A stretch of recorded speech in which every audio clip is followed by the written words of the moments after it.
మనుషులు నీ గతాన్ని చూసి మాట్లాడుతున్నారేమో, మనుషులు నీ చేతకాని తనని చూసి మాట్లాడుతున్నారేమో, మనుషులు నీ ఓటను చూసి మాట్లాడుతున్నారేమో. కానీ దేవుడు నీ ఓటను చూడట్లేదు. నిన్ను తల్లి గర్భంలో రూపించినప్పుడు ఆయన నీ కొరకు కలిగి ఉన్న ప్రణాళిక.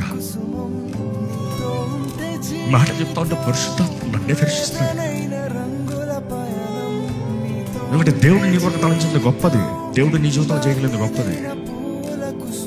ఎవరు నిన్ను అర్థం చేసుకోలేకపోవచ్చేమో, నువ్వెవరో నీకు తెలియలేకపోవచ్చేమో, కానీ దేవుడు ఎరుగున్నాడు నువ్వెవరో. దేవుడు ఎరుగున్నాడు నువ్వెవరో. ఈరోజు నువ్వు చేయాల్సిందో కాబట్టి, దేవా నేను ఎవరో నాకే తెలియట్లేదు ప్రభా, నన్ను చూడు, నన్ను దర్శించు. నా జీవితం ఏంటో నాకే అర్థం కావట్లేదు ప్రభా, చూడు ప్రభా. నా గాయాలు చూడు ప్రభా. ఎందుకంటే గాయాల్లో ఉన్నవాడికి ఏది అర్థం కాదంట, నొప్పిలో ఉన్నవాడికి ఏదైనా అర్థమవుతుందో ఏం అర్థం కాదు. చచ్చిపోతున్న స్థితిలో ఉన్నవాడికి ₹1,00,000 వచ్చిందా అన్నవాడు ఏం తృప్తి ఉంటుంది, ఏం చేసుకోవాలంటాడు. కానీ దేవుడు నీ గాయాల్ని మాన్పి, నిన్ను బాగు చేసి, నిన్ను నూతనపరిచి, స్వస్థ బుద్ధిని అనుగ్రహించి, ఆయన కొరకు ఫలించినట్లుగా ఆయన రాజ్యంలో ఘనమైన పాత్ర ఉండేలాగా చేస్తానికి దేవుడు ఆశపడుతున్నాడు.